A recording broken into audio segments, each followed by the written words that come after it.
This segment of the Chopin Podcast is brought to you by the Chopin Foundation of the United States, dedicated to promoting young American pianists and making Chopin's music accessible to all. The Chopin Competition in Warsaw is one of the biggest classical music events in the world, and in terms of international viewership, I can't think of another that comes even close. It's also one of the oldest standing music competitions in the world, just a couple years shy of its centenary. When I was first compiling interviews for the Chopin Podcast, it occurred to me that I should really have someone speak on behalf of the International Chopin Competition. So, who better than its spokesperson, Alek Laskowski? Alek was gracious enough to accept my invitation to appear as a guest on the series, so we hopped on a video call to discuss the evolving nature of Chopin's legacy, which gave Alek the chance to tell the story of the origins of the Chopin Competition 100 years ago. It all started with Jerzy Żurawlew, who was a piano teacher and a very interesting person. And actually, at the time, Chopin was not that popular internationally. And his music was performed in a way that many people thought was not the right way. That was this late romantic approach, over-sentimental, and with the personality of the pianist at the forefront and the music somehow a little bit behind the persona of the pianist. And it was time when Olympics were becoming more and more popular. And one day, Jerzy Żurawlew was on a train in a compartment with young people who were discussing recent sport results, and they were extremely excited about it. And then he thought, why not use kind of sports approach to classical music to, one, popularize Chopin, and second, to find the brightest talent of our time. And that is how he initiated the Chopin Competition. It took almost 2 years for him because he was on that train in 1925.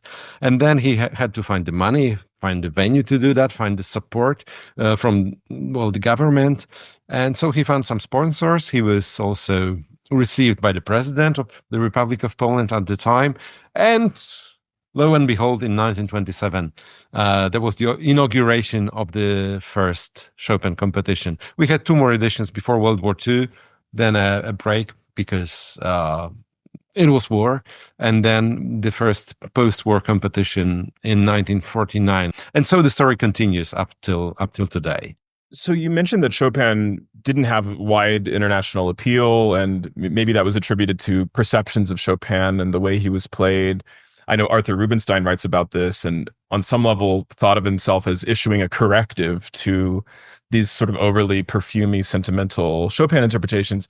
Of course, he ended up just being one great Chopinist among many in the 20th century. Was Chopin's legacy ever in doubt in Poland in the late 19th, early 20th century? Or was it more that his international appeal was somewhat suspect?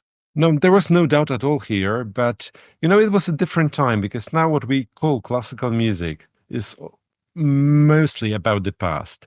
At the time, it was mostly about the present still. It was the modernist time. So you had Szymanowski, you had the young guys who wanted their music to be performed. And Chopin was always a great source of inspiration and the national pride. But, there was this part of history where if you look at the German encyclopedias of the 19th century, he's just a salon composer because he doesn't write symphonic music or operas. He just writes for the piano. And so in a way, in this kind of 19th century great late romantic paradigm, he was an odd one out.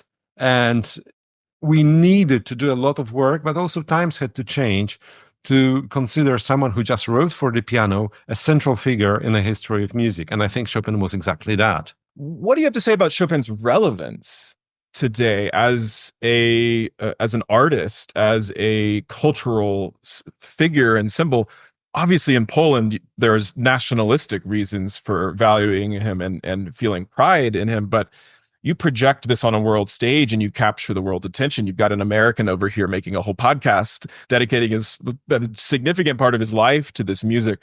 What is it about this music that you think matters today, or at least continues to speak in a relevant way to listeners? Well, actually, it is now quite popular in Poland to value Chopin for his universal quality rather than the nationalistic one. I mean, it is an important part of our history and identity, and we cherish it. But I think the genius of Chopin is in the fact that the music he wrote really, and I have experienced that in Asia, in America, everywhere in Europe, and also speaking to people from, say, Central Africa, that somehow his music appeals to you on an emotional level. You connect to it. You can, in a way, find your own story through emotions that are in his music because they are universally human. So, of course, if you're Polish and, you've danced the Polonaise at a wedding reception and you know the mazurka instinctively, and you recognize the tunes by, well, the regions of Poland from which they come from, people still can do that. You recognize the folk idiom, although Chopin doesn't quote at all, that we know for sure.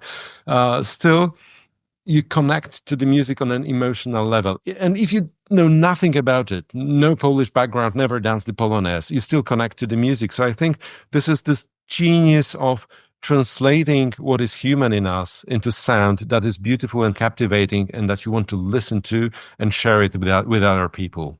I don't think we could have gotten this music at any other time by any other person. Do you feel like there was a special moment in history for this? Not that he was a chosen one, but for Chopin in particular to have done what he did. I know he kind of thought of himself as maybe living in the wrong time, perhaps, but that's also what we love about it, is that it's music with a rich classicism and sense of proportion, while also being the most emotionally involved. That there's no question there, but could you speak to these themes of just Chopin in history and geographically? Well, I think when I say Chopin is universal, it is also to say that when he was alive, he was a man of the past, a man of the present, and a man of the future at the same time. And it's a very rare quality that only the greatest human beings, whether they are artists or scientists, have. And, why was he a man of the past? Because there is so much Bach and Mozart in his thinking, I believe. Then a man of the present because he expressed the feeling of a nation that lost its state. And somehow there is this gentleman who comes to Paris from this far east of Europe, what it was to the French, although they got a flavor of it during the Napoleonic campaigns. But he comes with this exotic music, these strange tunes, and he turns them into salon music of highest quality, highest artistic quality, and makes it beautiful. And then, so he's the man of the present and the man of the future as well. Because somehow when you listen to Chopin, you can imagine that Debussy is coming quite soon. So that is this quality of a genius that I find in him so fascinating. This kind of historical genius, often you find these figures rejecting certain trends of their time, and Chopin was one of them, while also embracing them, but transforming them.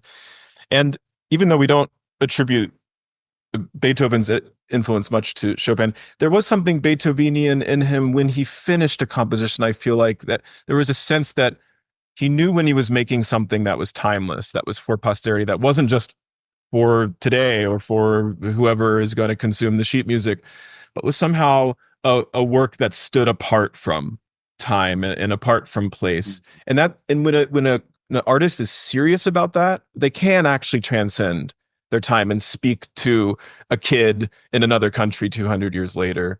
Do you think that dedication to organicism in Chopin's music, the craftsmanship of it, is really what helps the music ultimately rise above, Chopin, whatever the person, Chopin, this time and age, and allow us to enjoy it on the Chopin competition every 5 years with the whole world watching? Well, I'm very glad you mentioned Beethoven as an influence and as a parallel as well, because I think this transcendental quality where you consider a work of art something ideal, which just is reflected in different performances, is what brings Chopin and Beethoven very closely together. That if you look at different pieces from Chopin's time, these Style Brillant pieces, they are just for now, like easy improvisations. And his music is here to stay forever. And you just get a glimpse of it when you perform it, when you listen to it. There is always a new facet which you will discover. And it is what makes it so very special. And of course, he was a great craftsmanship.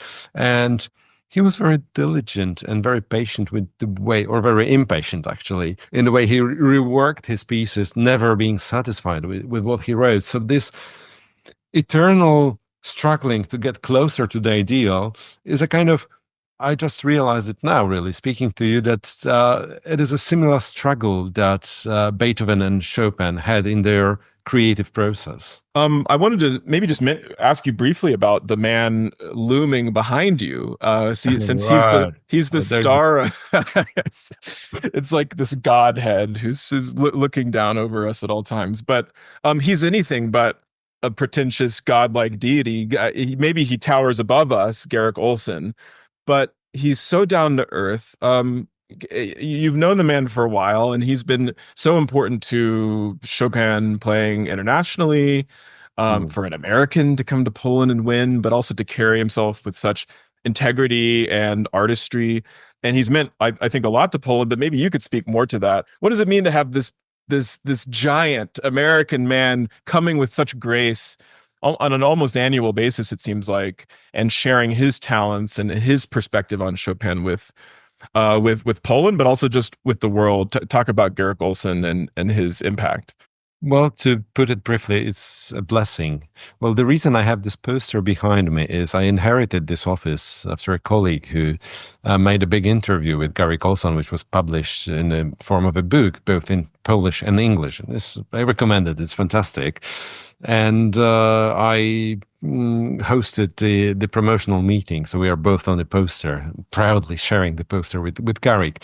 But then, personally, I was always very moved by the way Garrick Ohlsson plays Chopin, because, when I listen to him, I forget that this music was composed. It's like of the moment. You feel it is being created under his fingers, and it's such a very special quality. And then, if I may say it a bit tongue in cheek, there comes this huge guy on stage, and you're expecting the piano will not be brave enough, in front of this massive person.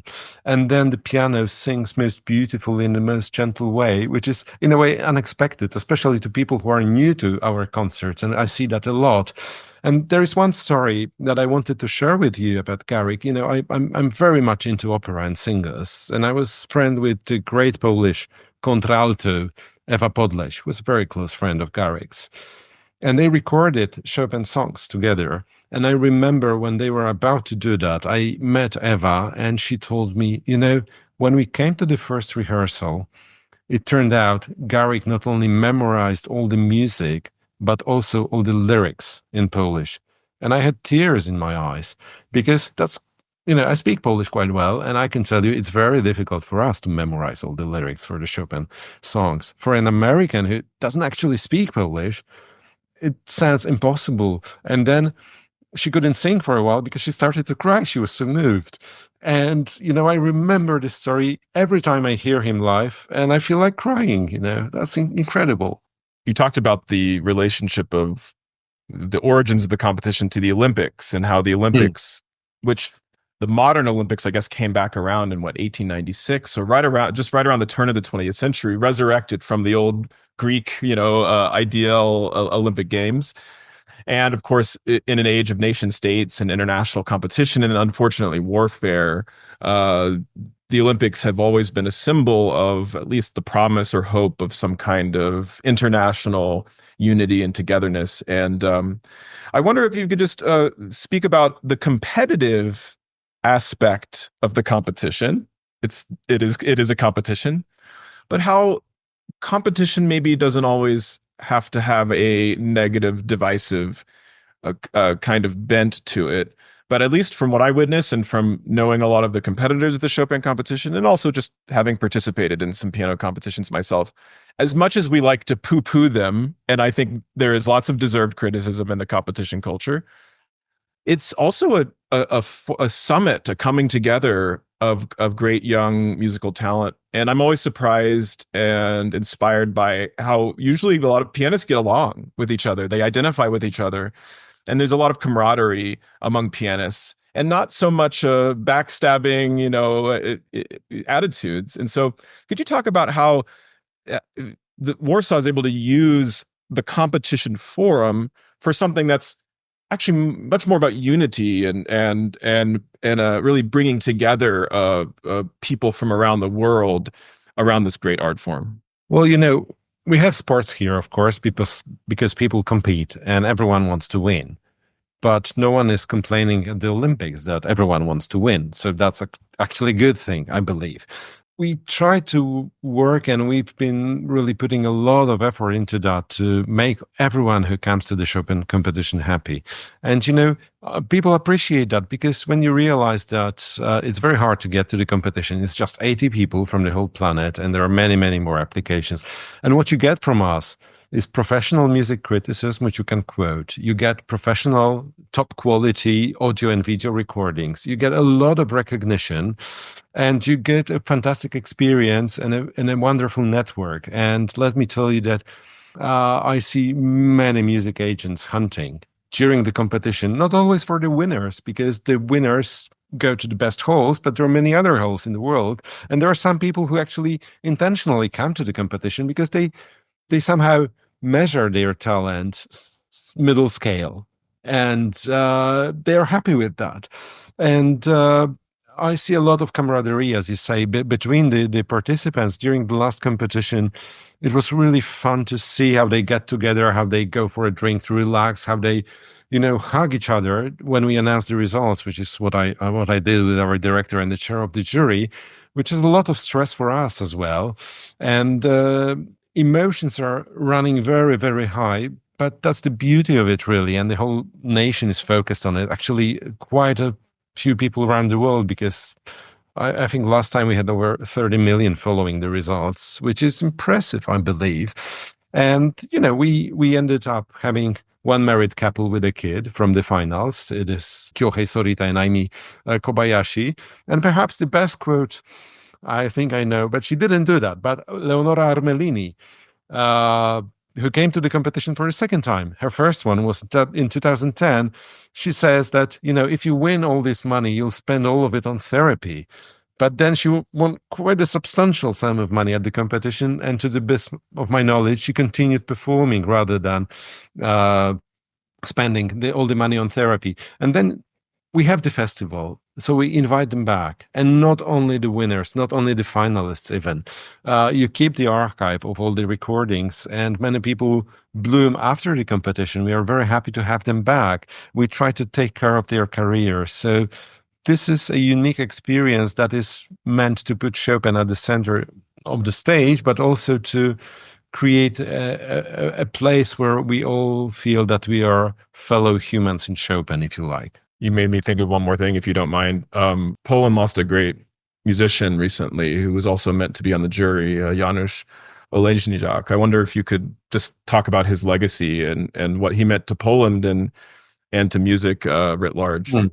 Janusz Olejniczak was one of the greatest pianists I heard live, really. And we are all shocked still and devastated by the fact that he's not with us anymore. That came as a surprise, because he was meant to be a member of the jury.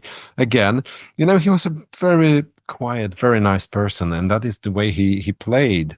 Actually, he was famous for his F minor concerto, and I remember a concert when he performed the F minor with Franz Brüggen's orchestra on period instruments, and I saw Marta Argerich sitting by him with tears in her eyes. She was so moved.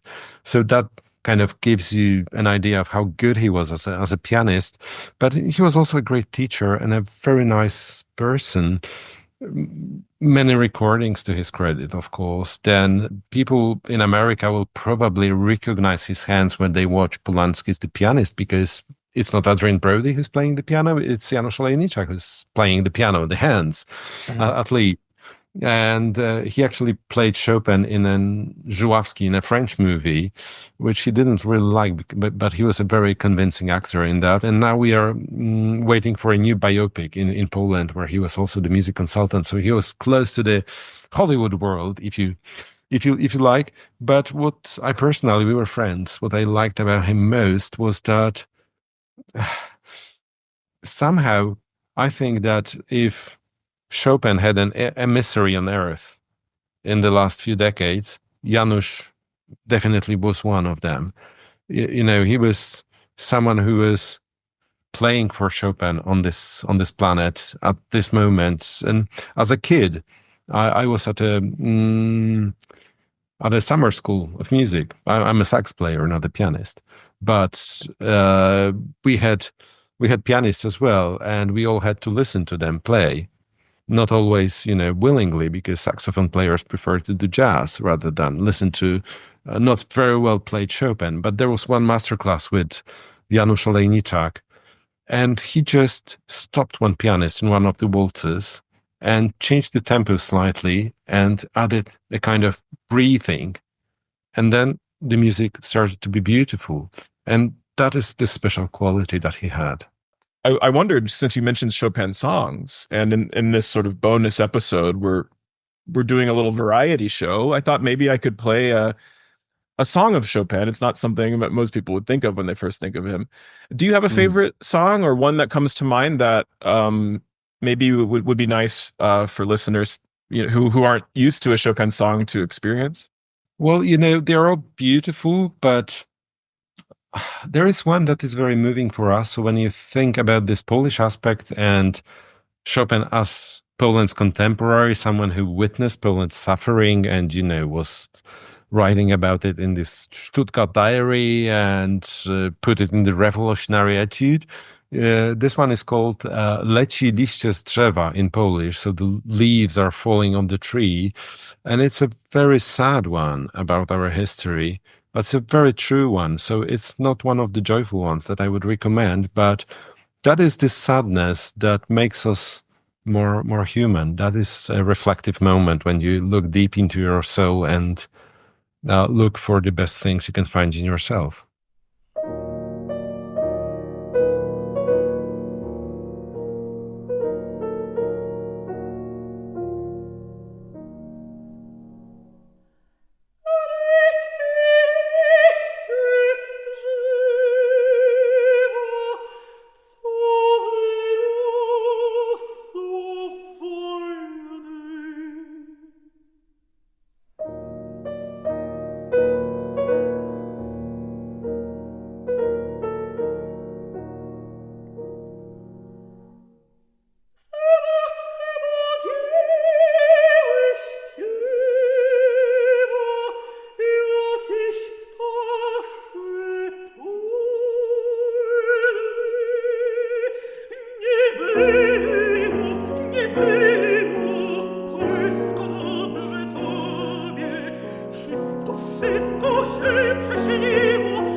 Maybe if you could just talk a little bit about this Chopin Foundation in the United States, and it's in general these kinds of Chopin competitions that happen around the world that are so important, also in attracting an international talent base to feed into the international competition in Warsaw.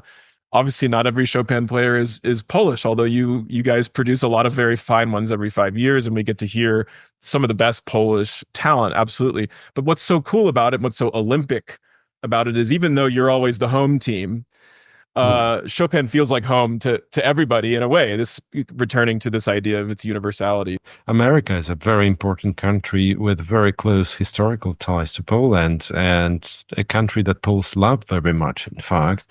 And the fact that Lady Blanka Rosenstiel created this competition to highlight what we have really absolutely best in our culture, that is Chopin's music, is absolutely fantastic.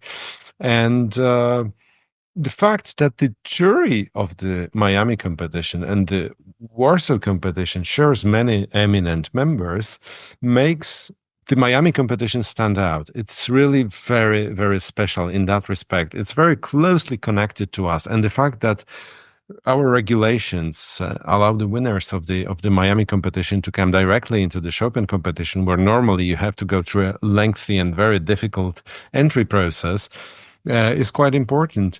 And then, of course, coming to Miami in January from Europe, where we have winter, makes me very happy. When I was in Miami in 2025 hosting the US National Chopin Competition, I had the good fortune to meet Alek Laskowski in person. He was there to announce the final round performances and awards ceremony, having been invited by the Chopin Foundation executive director Barbara Muse, a woman who's worked tirelessly behind the scenes for years to support Chopin's music and up-and-coming pianists. It was Barbara who first reached out to me about hosting the Miami competition, and has embraced all of the crazy ideas I've pitched to her ever since. This podcast would have never been possible without her guidance and support, and especially her patience, as I constantly revised deadlines and expanded the series to nearly 3 times its original size. If Barbara is the guardian angel of the Chopin podcast, its patron saint is Lady Blanka Rosenstiel. A living saint, Lady Blanka is one of the most remarkable people I've ever had the chance to meet. She survived the Warsaw Uprising of 1944 as a girl, and upon moving to the United States after the war, ended up dedicating her life to philanthropy. She is the chief executive of the American Institute for Polish Culture and president of the Chopin Foundation of the United States, which has been supporting young pianists for nearly 50 years. That includes the 4 American pianists from the Miami competition who have just arrived in Warsaw to compete in the international Chopin competition. William Yang, Anthony Ratanoff, Victoria Wong, and Antony Kweczek. Follow their journeys from Miami to Warsaw by subscribing to the Chopin Foundation YouTube channel.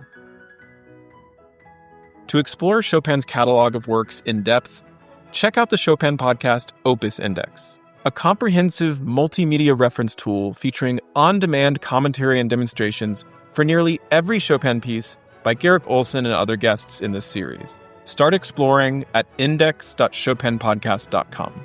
If you enjoyed this video, consider subscribing to my Patreon, where paying members have access to bonus scenes from my interview with Alek Laskowski and other guests from this episode.